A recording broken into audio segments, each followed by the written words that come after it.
오늘은 이제 우리가 민수기의 결론 부분입니다. 민수기의 결론 부분은 36장에서 이제 마치게 됩니다. 그랬는데 우리가 이 민수기 36장까지 되어 있는 것 중에 두 번째 그 백성의 숫자를 센 것이 26장이었습니다. 그 26장 이후에 이 약속의 땅 가나안 땅으로 들어가는 세대의 숫자를 센 이후에 그리고 나서 아주 중요한 부분이 나오게 되는데 그 부분이 뭐냐면 바로 서원에 관한 그런 말씀이 성경에 나오게 됩니다. 이게 바로 30장 1절에서 16절입니다.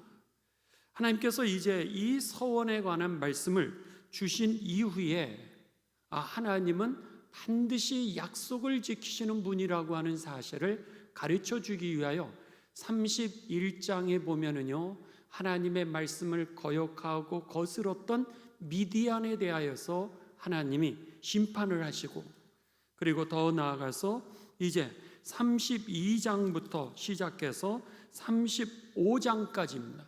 35장까지 이제 이 하나님께서는 이스라엘 백성들에게 약속하신 땅을 갖다가 나눠주게 되고요. 그리고 하나님이 그 하나님의 백성이 억울하게 죽지 아니하도록 하나님이 저희들을 지켜주실 것에 대한 도피성에 관한 말씀을 우리들에게 가르쳐 주시면서 신명기로 넘어가게 됩니다.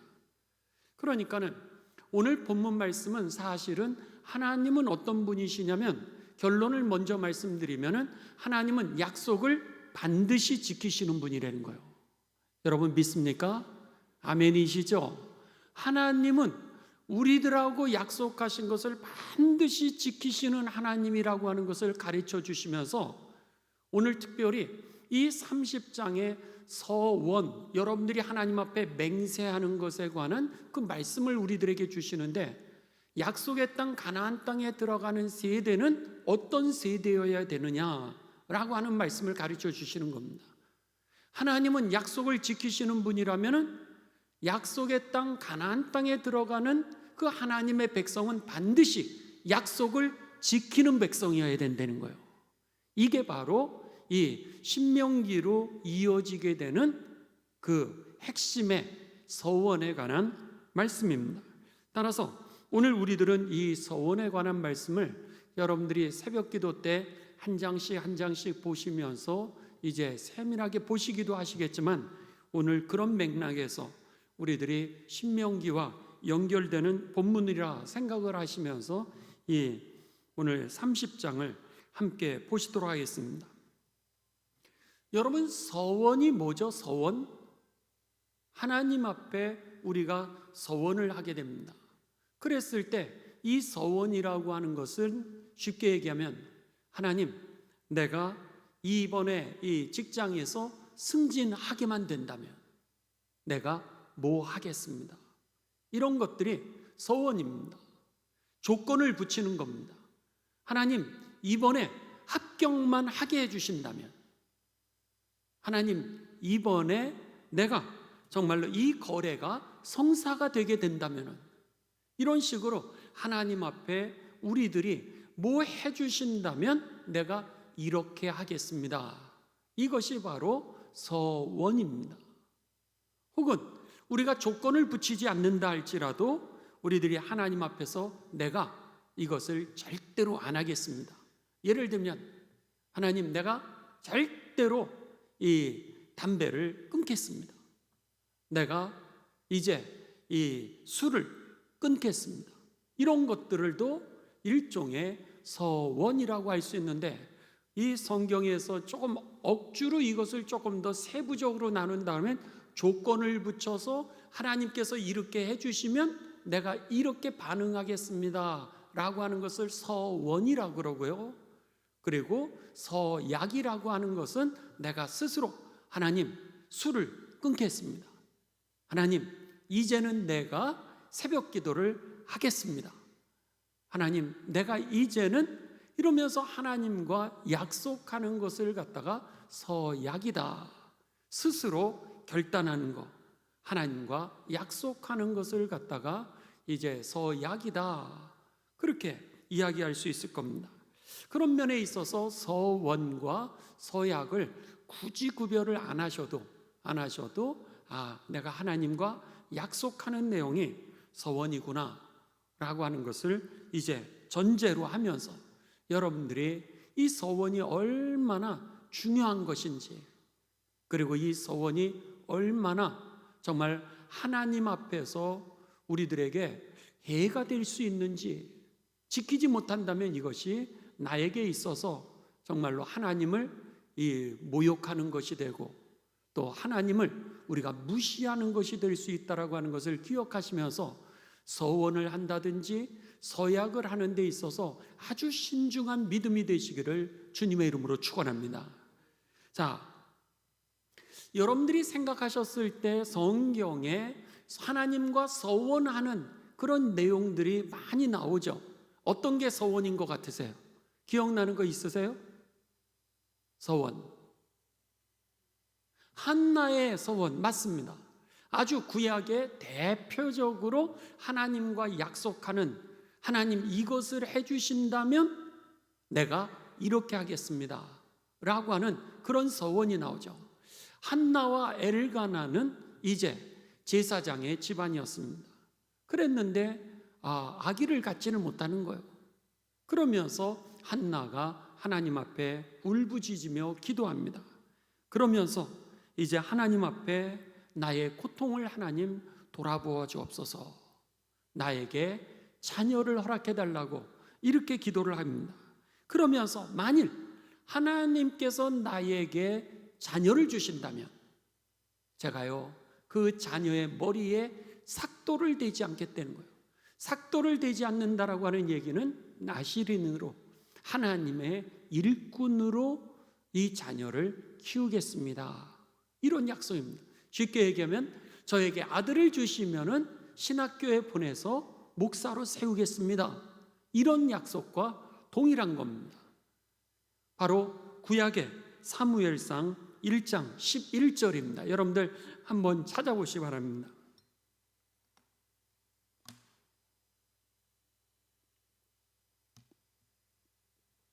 사무엘상 1장 11절. 여러분들이 이제 이 성경을 좀 찾으시고 또 보실 필요가 있습니다. 사무엘상 1장 11절.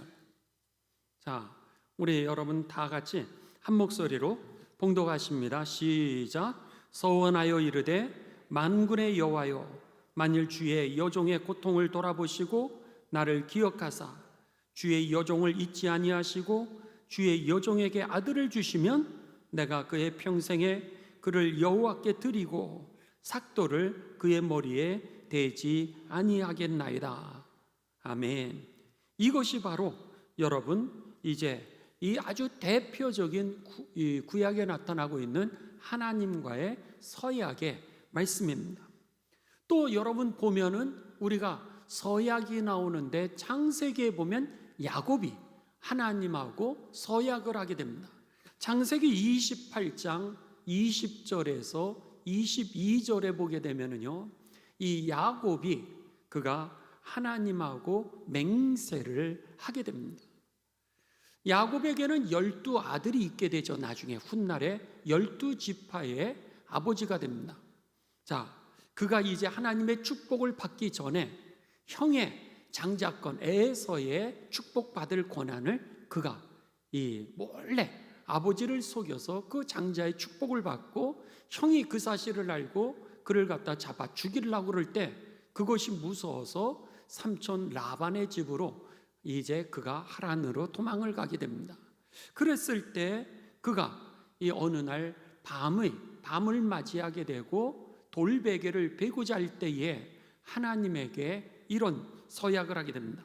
창세기 28장 20절에서 22절 우리 다 같이 봉독하십니다. 시작. 야곱이 서원하여 이르되 하나님이 나와 함께 계셔서 내가 가는 이 길에서 나를 지키시고 먹을 떡과 입을 옷을 주시오, 내가 평안히 아버지의 집으로 돌아가게 하시오면 여호와께서 나의 하나님이 되실 것이요 내가 기둥으로 세운 이 돌이 하나님의 집이 될 것이요 하나님께서 내게 주신 모든 것에서 10분의 1을 내가 반드시 하나님께 드리겠나이다 하였더라. 아멘. 그가요 지금 위기에 처했습니다. 위기에 처하게 되자 하나님 앞에 나를 보장해 달라는 거예요. 하나님 나를 보호해 달라는 거예요. 이 어려운 환난 속에서 하나님이 나를 지켜주시고 아무 먹을 것도 없는데 내게 먹을 것을 주시고 나에게 옷을 입혀주신다면 하나님, 그리고 내가 이 여정에서 무사히 집으로 돌아오게 하신다면 내가 하나님에게 3가지의 맹세를 한다고는 약속을 한 겁니다. 첫째로는 하나님을 내가 진실되게 믿겠다는 거예요. 바로 나의 하나님이 되실 것이요. 두 번째는 여기에서 내가 맹세한 이곳에 돌을 놓을 텐데, 약속의 돌을 놓을 텐데 여기가 하나님의 성전이 되도록 내가 그렇게 만들겠다는 거예요. 그리고 세 번째는 하나님께서 내게 주신 모든 것의 10분의 1을 내가 하나님께 드리겠다고 11조에 약속을 합니다. 그런데 단순하게 내가 버는 것의 11조가 아니라 나의 모든, 내게 하나님이 주시는 것의 모든 것의 10분의 1을 내가 하나님에게 드리겠습니다. 이렇게 하나님에게 서약을 하게 되죠. 그랬을 때 어떻게 됩니까? 하나님은 그가 하나님하고 약속하신 것을 어떻게 하세요? 그 서약을 이루어 주시죠. 그로 하여금 그 모든 여행의 여정에서 그를 보호해 주시고 그를 먹이시고 부욕해 하셨습니다. 그리고 나서 원수같이 여겨서 형이 자기를 죽이려고 하는 그 위협 속에서도 형과 화해할 수 있도록 하나님은 이제 인도하여 주셔서 그로 하여금 이스라엘의 12지파의 아버지가 되게 하시죠. 하나님은 그에게 약속을 지키시는 하나님이었고, 그리고 야곱도 그 하나님에게 그대로 약속을 지키게 됩니다. 그래서 베델의 성전이 세워지게 되고요. 그리고 일생 동안 그는 하나님을 의지하면서 살아가게 되고, 그는 이스라엘 민족의 아버지가 되는 축복을 누리게 됩니다. 한나는 어떻게 되죠? 한나도 역시 여러분, 하나님이 그의 서원한 약속을 지켜주십니다. 응답해 주셔서 한나가 기도한 대로 그에게 아들 사무엘을 주시게 되죠. 그렇게 되자 그가 아들을 얻게 되었을 때 약속대로 그는 이제 2살이 될 때까지, 그 하나님의 전에서 살 수 있을 나이가 될 때까지 그를 기르고, 그 이후에 하나님의 전으로 그를 데려다 놓게 됩니다. 그래서 이 제사장, 이 엘리의 제사장 그 가문에서 같이 시중을 들면서 성전에서 놀면서 자라나도록 그렇게 약속을 지키게 됩니다. 이게 구약에 나와 있는 대표적인 그 서원을 했을 때 하나님은 그의 서원을 들어주시고, 그리고 그 백성들은 하나님의 그 약속한 것을 지켰을 때 하나님은 그의 삶을 길이길이 축복해 주셨다라고 하는 겁니다. 야곱의 가문에는 이스라엘 민족의 아버지가 12지파의 아버지가 되게 하셨고요. 그리고 한나의 아들 사무엘을 통하여서는 이제 이 사무엘이 그 마지막 예언자의 역할을 하게 되고, 그 마지막 예언자의 역할을, 마지막 사사죠. 마지막 사사의 역할을 하게 되면서 그가 사울에게 왕권을 물려주게 되는, 그 기름을 붓게 되는 그런 절대적인 지도자가 되고요. 그 이후에는 다윗을 왕으로 세우는 그런 민족 국가의 큰 지도자가 됩니다.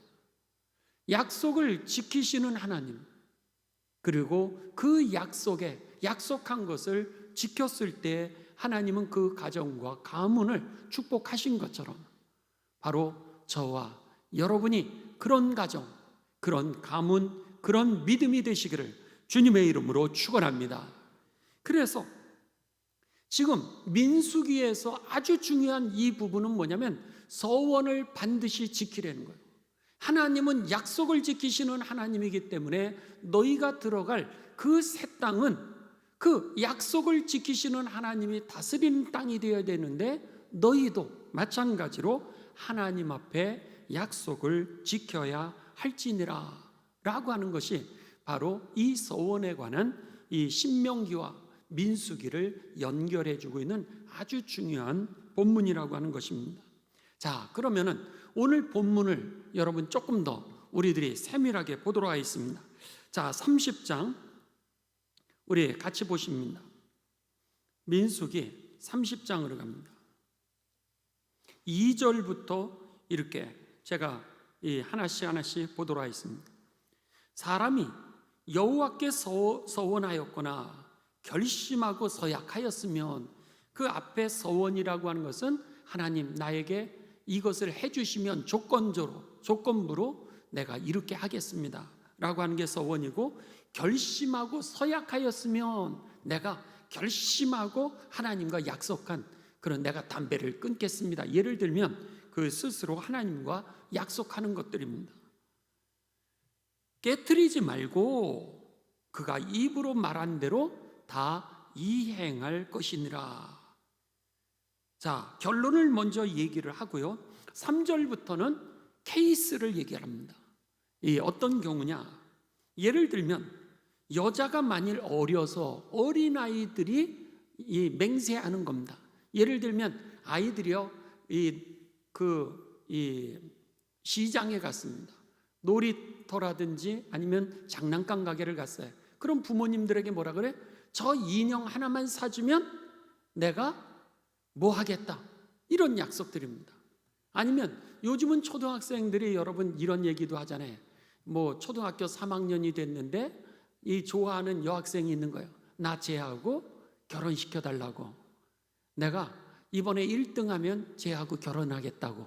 뭐 이러면 여러분, 그래 먼저 1등부터 해라.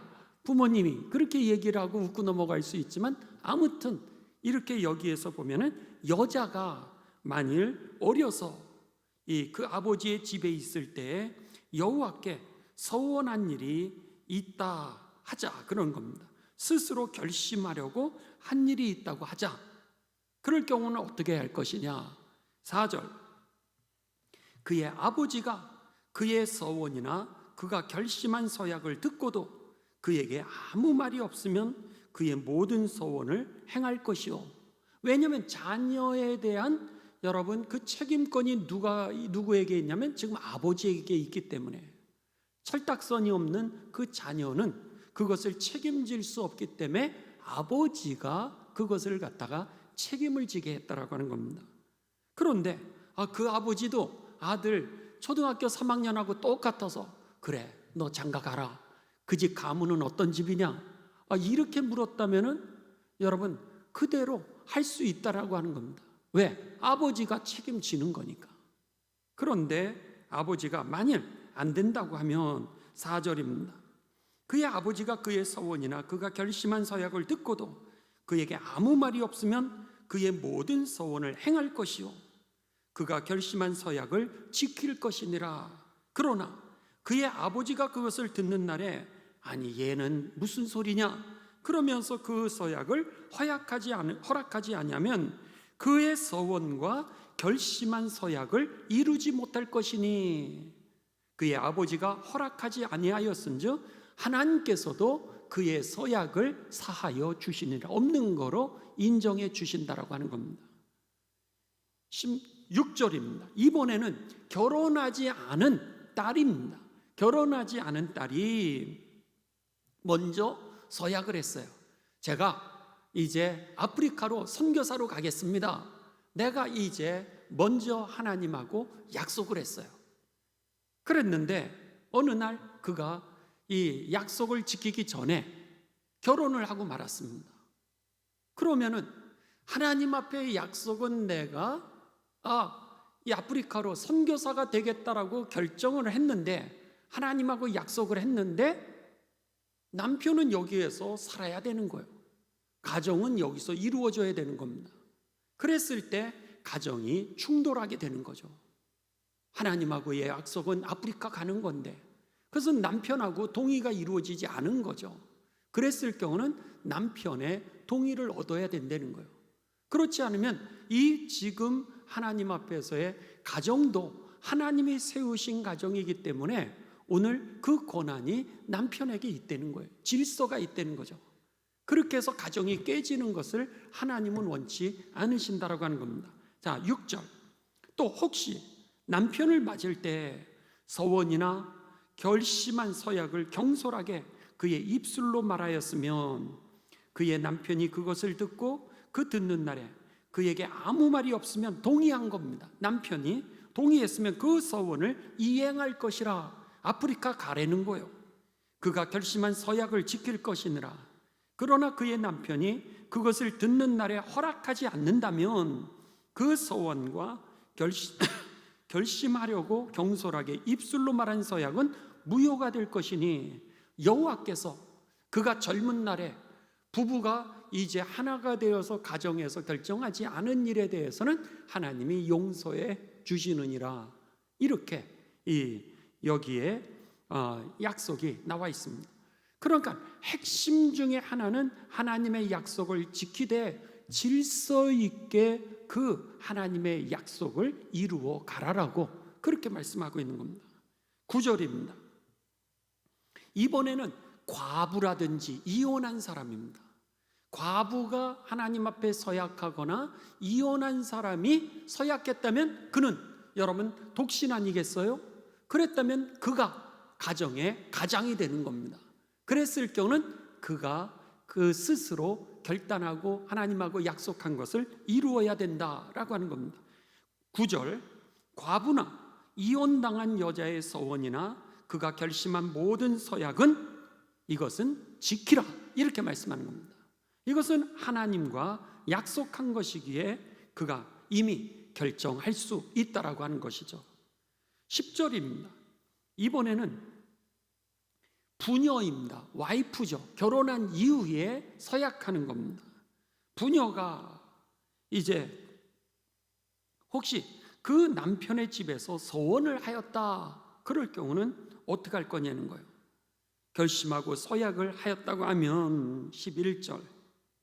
그의 남편이 그것을 듣고도 아무 말이 없고 금하지 않으면 그 서원을 다 이행할 것이요 그가 결심한 서약은 다 지킬 것이니라.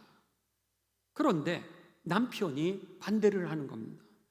그의 남편이 그것을 듣는 날에 무효하게 하면 그 서원과 결심한 일에 대하여 입술로 말한 것을 아무것도 이루지 못하나니 그의 남편이 그것을 무효하게 하였은즉 여호와께서 그 부인의 이 서약을 용서해 주시느니라.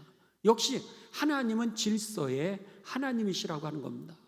가정은 하나이기 때문에 내 마음대로 내가 결정했다라 그래서 하나님하고 내가 1대1로 결정했다라 그래서 그것이 오늘 다 행해야 되는 것이 아니라 오늘 부부가 합의를 하도록 그렇게 하나님은 합리적인 하나님이십니다. 무턱대고 우리가 결심한 대로 너가 지키지 않으면 저주받을 거야? 이런 하나님이 아니라 우리의 가정과 질서를 여러분의 인격을 존중하시는 하나님이심을 믿으시길 주님의 이름으로 축원합니다.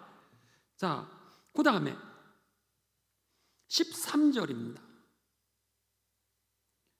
모든 서원과 마음을 자제하기로 한 모든 서약은 그 남편이 그것을 지키게도 할 수 있고 무효하게도 할 수 있으니 그의 남편이 여러 날이 지나도록 말이 없으면 아내의 서원과 스스로 결심한 일을 지키게 하는 것이니 이는 그가 그것을 들을 때 그의 아내에게 아무 말도 아니하였은즉 지키게 됨이라.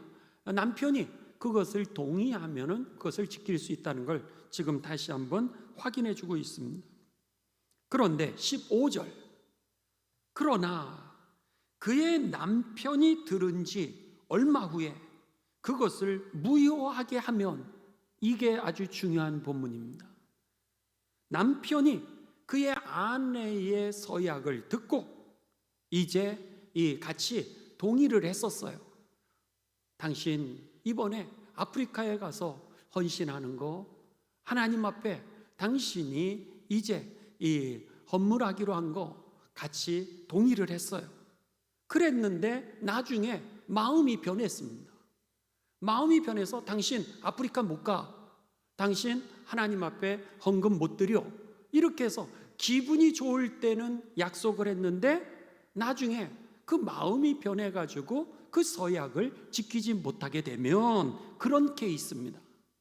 그랬을 때는 부유하게 되면 그 아내의 죄를 담당할 것이라. 누가 담당한다는 거예요? 남편에게 하나님이 죄가를 물으실 거라는 거예요.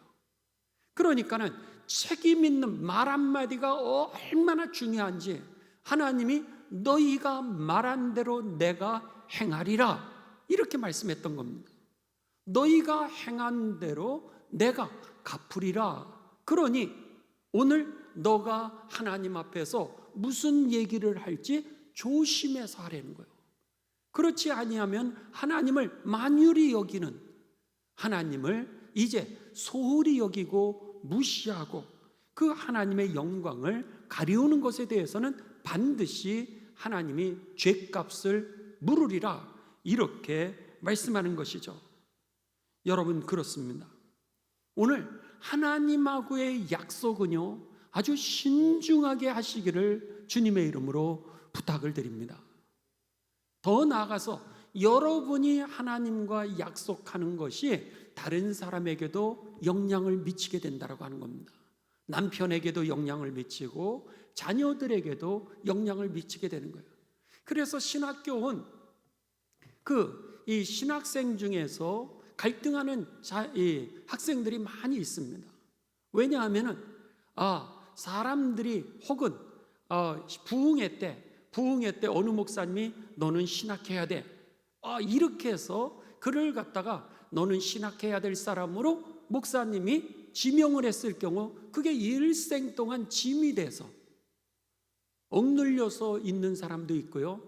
아니면 부모님들이 너는 선교사가 돼야 돼 이렇게 얘기함으로 인하여서 부모님의 소원처럼 마치 서약처럼 어떨 때는 정말 내 아들을 내 딸을 하나님에게 드리겠습니다. 어떤 모습이라든지 우리가 드릴 수는 있겠지만은 하나님의 제자로 살아가게 할 수 있지만은 그를 갖다가 이제 내가 서원을 하게 되는 거예요. 그랬을 경우 그 자녀에게 그것이 짐이 될 수 있다라고 하는 겁니다. 그렇기 때문에 오늘 서약이라고 하는 거 굉장히 중요한 문제인데 하나님은요 오늘 우리들에게 있어서 이 서약의 문제는 오늘 하나님 앞에 그가 얼마나 진실된 믿음을 가지고 있느냐 그리고 얼마나 지킬 수 있느냐라고 하는 것을 하나님이 보신다라고 하는 겁니다. 그렇지 않으면 오히려 그 하나님 앞에서 했던 그 서원이 우리들에게 올무가 된다라고 하는 것을 여러분 꼭 기억해야 할 것입니다. 자, 한번 서원에 대해서 다른 성경 구절들을 우리들이 좀 보시도록 하겠습니다. 전도서 5장입니다. 여러분 이건 찾으시기 바랍니다. 전도서 5장 4절에서 7절입니다.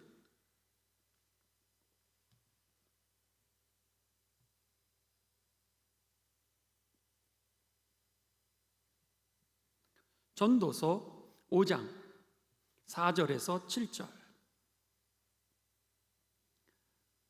제가 봉독합니다. 네가 하나님께 서원하였거든 갚기를 더디게 하지 말라. 하나님은 우매한 자를 기뻐하지 아니하시나니. 약속해놓고 하나님하고 약속을 지키지 않는 자를 오늘 전도서는 그를 우매한 사람이라고 이렇게 표현하고 있습니다. 서원한 것을 갚으라. 5절. 서원하고 갚지 아니하는 것보다 서원하지 아니하는 것이 더 나으니 네 입으로 내 육체가 범죄하게 하지 말라. 천사 앞에서 내가 서원한 것이 실수라고 말하지 말라. 어찌 하나님께서 네 목소리로 말미암아 진노하사 네 손으로 한 것을 멸하시게 하랴. 이것이 하나님 앞에 죄가 됨을 우리들에게 가르쳐 줍니다. 여호와 하나님을 경외하는 것이 아니라 여호와 하나님을 멸시하는, 무시하는 그것이 되기 때문에 이것을 죄라고 우리들에게 가르쳐 줍니다. 7절, 꿈이 많으면 헛된 일들이 많아지고 말이 많아도 그러하니 오직 너는 하나님을 경외할지니라. 우리가 해야 되는 것은 하나님을 경외하는 겁니다. 믿습니까? 우리가 해야 될 일은 여러분 하나님과 내가 줄다리기를 하는 게 아니라는 거예요. 나의 이득을 위하여서 하나님을 이용하는 믿음이 아니라 오늘 우리가 해야 될 것은 하나님을 모든 상황에서 경외하게 되시기를 주님의 이름으로 축원합니다. 그를 하나님이 축복하신다는 거예요. 그래서 여러분 신약 마태복음 5장 33절에서 37절 구약의 서약에 관한 대표적인 본문이 전도서 5장이라 하면은 신약 5장 똑같이 5장이죠. 마태복음 5장 33절에서 37절입니다. 그래서 예수님께서 서약에 대하여 이렇게 가르쳐 주십니다. 또 옛사람에게 말한 바 헛맹세를 하지 말고 그랬습니다. 또 옛사람에게 말한 바 헛맹세를 하지 말고 네 맹세한 것을 주께 지키라 하였다는 것을 너희가 들었으나, 그렇죠? 지금 여기에 이 민수기에서도 그러고 있고요, 전도서에서도 그랬죠. 그것을 너희가 들었으나 34절 나는 너희에게 이르노니 도무지 맹세하지 말라. 예수님이 그러시는 겁니다. 맹세하지 말라는 거예요. 하늘로도 하지 말라. 이는 하나님의 보좌임이니라. 땅으로도 하지 말라. 이는 하나님의 발등상이니라. 하나님 전이라는 거예요. 예루살렘으로도 하지 말라. 이는 큰 임금의 성임이니오. 네 머리로도 말라. 속으로도 하나님을 그렇게 만만하게 여기지 말라. 그런 얘기입니다. 이는 내가 한 터럭도 이 머리카락 한 티럭도 검거나 희게 할 수 없습니다. 너가 할 수 있는 건 뭐냐? 오직 우리가 하나님 앞에서 하는 건 뭐예요? 오직 너는 말이 옳은 것은 옳다라고 얘기를 하고 아닌 것은 아니라고 이렇게 얘기를 하는 거예요. 여기에서 지나는 것은 악으로부터 나오니라. 아멘이시죠? 여러분 오늘 마음속으로도 하나님하고 딜하지 말라는 거예요. 하나님하고 거래하지 말라는 거예요. 하나님은 우리의 거래의 대상이 아니라고 하는 겁니다. 오늘 우리들에게 무엇보다도 하나님을 경외하는 것, 하나님을 경외한다라고 하는 이 경외라고 하는 단어는요, 우리가 두려워한다라고 하는 그런 표현이 있습니다. 그 하나님을 두려워하고 두 번째의 뜻은 여러분 하나님을 존경한다라고 하는 뜻이 있습니다. 그리고 세 번째는 하나님을 두려워하고 존경하기 때문에 하나님의 말씀대로 내가 지키는 것을, 말씀을 지킨다라고 하는 그런 뜻을 가지고 있습니다. 이 세 가지 뜻이 합하여서 오늘 하나님을 경외하는 거예요. 내가 하나님을 경외한다고 이야기를 하면서도 하나님의 말씀을 지키지 않는 것은 하나님을 여러분 우리가 우습게 여기는 거죠. 하나님을 두려워하면서 하나님을 존경하면서 그 말씀을 지키는 것을 합하여서 우리는 경외라 그러는데 오늘 예수님이 그 말씀을 하시는 거예요. 너는 그 하나님 앞에서 할 것은 예하고 아니요 할 것은 아니요 하는 정도만 해야지 그렇지 않고 하나님이 너와 거래할 대상이 아니니라. 그러니까 하나님은 오늘 우리들을 통하여서 영광을 받으시기에 합당하신 하나님이심을 우리들에게 가르쳐주고 있는 겁니다.